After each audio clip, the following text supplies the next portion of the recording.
Assalamualaikum warahmatullahi wabarakatuh.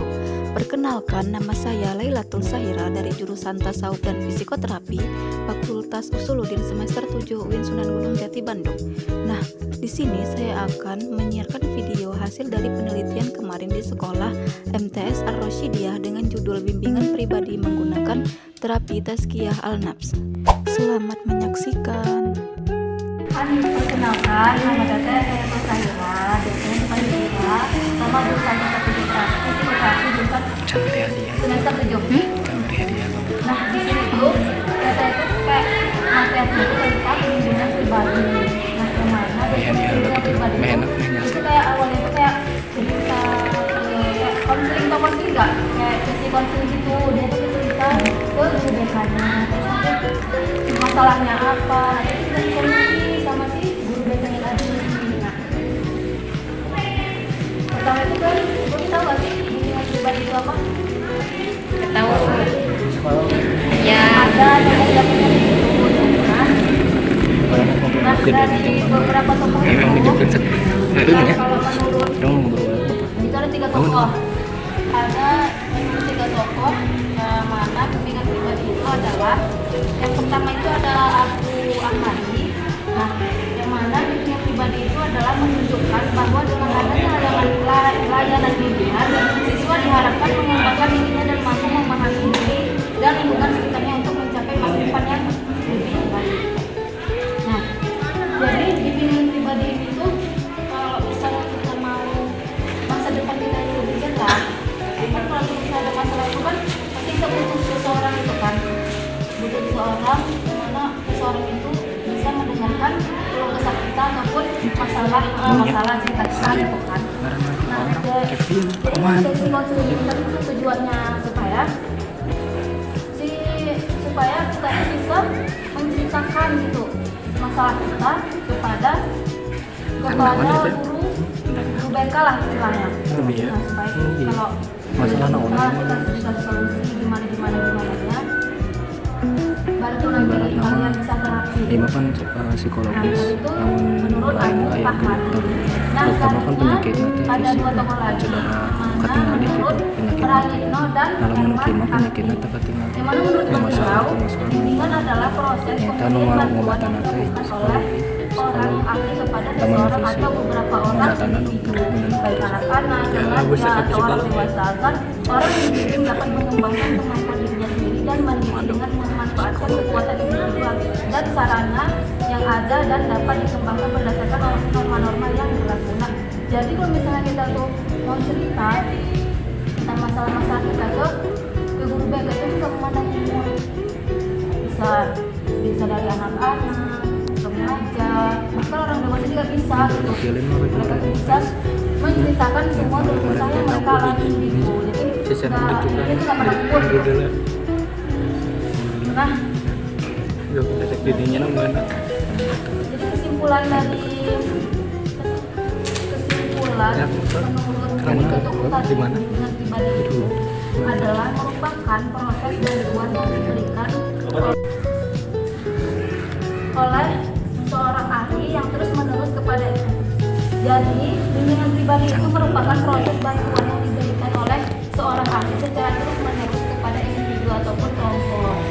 Nah, jadi kalau misalnya kita mau cerita itu nggak harus sendiri gitu. Jadi semua orang bisa konsepnya mau berkelompok itu bisa, nggak harus sendiri kok. Nah, dari kan udah ngerti ya bimbingan pribadi itu apa. Nah, sekarang tujuannya tuh di sini ada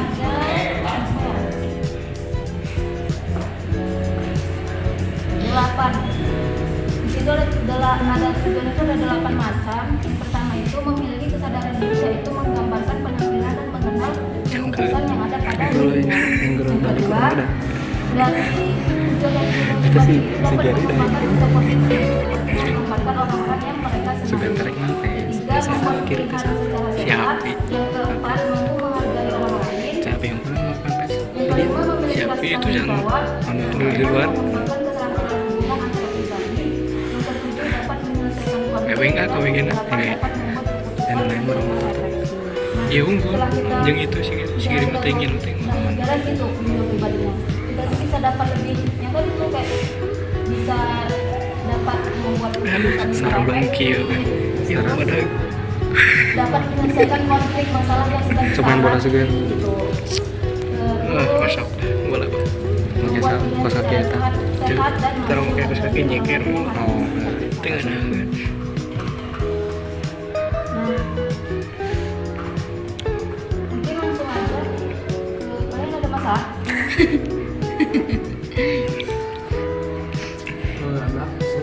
Boleh masalah banyak Banyak. Apa aja? Apa aja? Tiari sering dibully ya susah Sering dibully apa tuh? Sering main sendiri. Kan udah dapat pelajaran ya dari BPK atau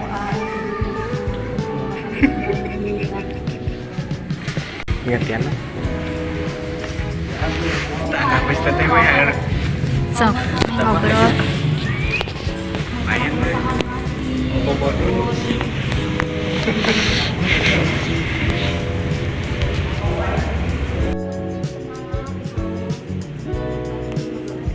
Betul.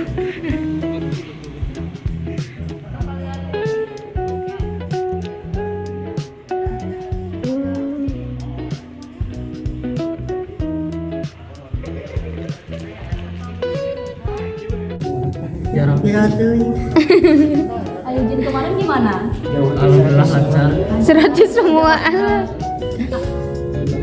Tapi belajar dulu kak. lancar Yakin bisa jawabnya semua? alhamdulillah Ya Allah. Jawabannya juga benar gitu. Jadi permasalahannya malas belajar teh. Oh, jadi Itu yang tengah tuh, yang ini mah nggak tahu. Iya ya. nah mungkin langsung ke terapinya aja kali ya. Nanti kalian bisa misalnya lagi sendiri gitu, bisa kalian terapin gitu loh. Nah terapinya itu tuh di sini tuh ada tazkiyatun nafs, yang mana tazkiyatun ada yang tahu? Nah, bisa. Itu lagi tazkiyatun nafs itu apa? Iya, bisa. Nah lebih tepatnya itu tazkiyatun nafs itu adalah membersihkan jiwa, membersihkan jiwa. caranya seperti apa Nah, itu. Nah di sini itu Langsung terapinya.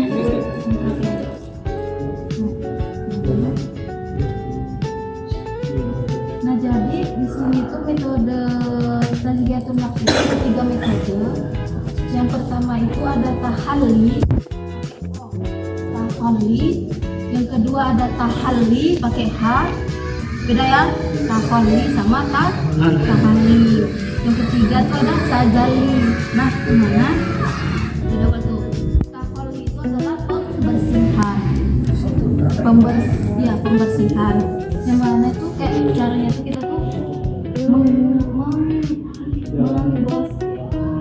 mengosongkan jiwa dari penyakit hati. Nah kalau misalkan kayak ada sifat-sifat kayak iri dengki ataupun kayak sifat sombong gitu kepada orang lain, kayak mau nggak sih kalau misalnya kita tuh nggak bahagia gitu kalau melihat orang lain bahagia, pasti kita tuh kayak iri nggak sih kalau misalnya dia tuh selalu iri gitu kalau misalnya lihat temannya gitu lebih bahagia dari dirinya gitu kan.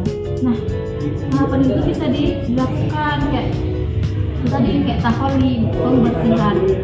Kalau pembersihan kan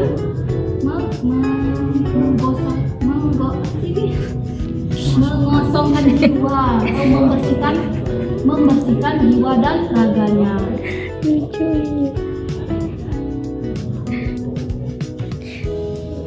Nah kalau paham kan kalau tahalli tadi pembersihan jiwa. Nah, sebelum kalian melakukan terapi itu kan harus bersih dulu hatinya, jangan ada iri dengki, sifat sombong ataupun suudzon, berperilaku buruk gitu, berprasangka buruk gitu kepada orang lain gitu. Nah itu tuh jangan ada dulu dalam hati kita, kita harus membersihkan hati kita terlebih dahulu.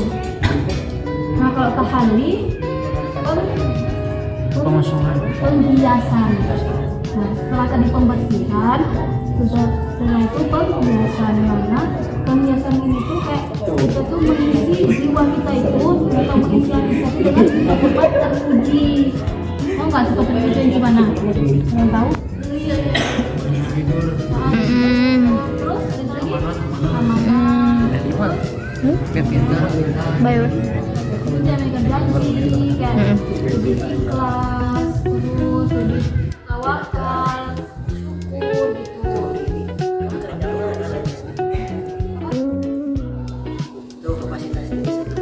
Tahu bisa juga.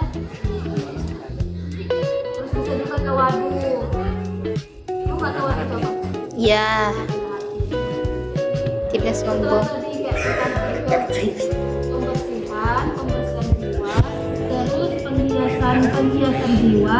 Yang terakhir ada tajalli, yang mana tajalli ini itu artinya pencerahan atau peningkatan. Nah, yang mana tajalli ini itu tahap akhirnya gitu, enggak tahap kayak puncaknya gitu, akhirnya finalnya di situ gitu tuh.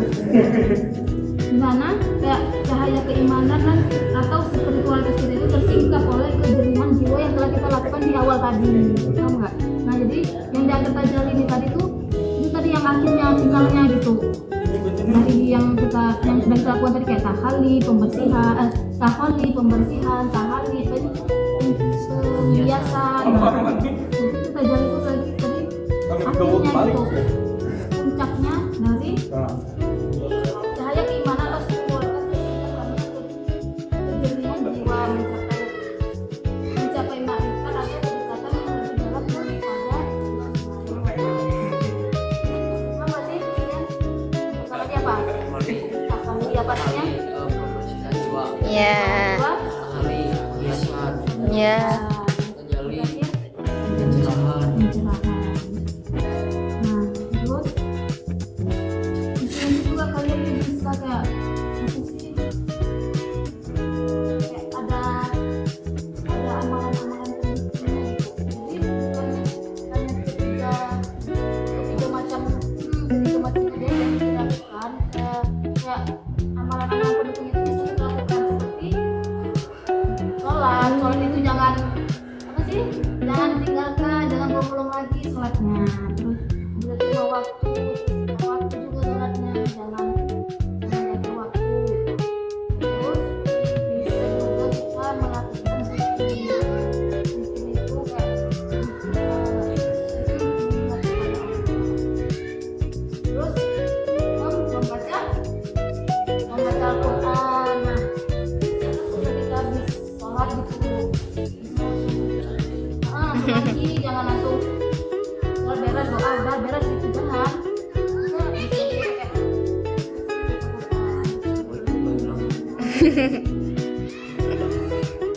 Terus muhasabah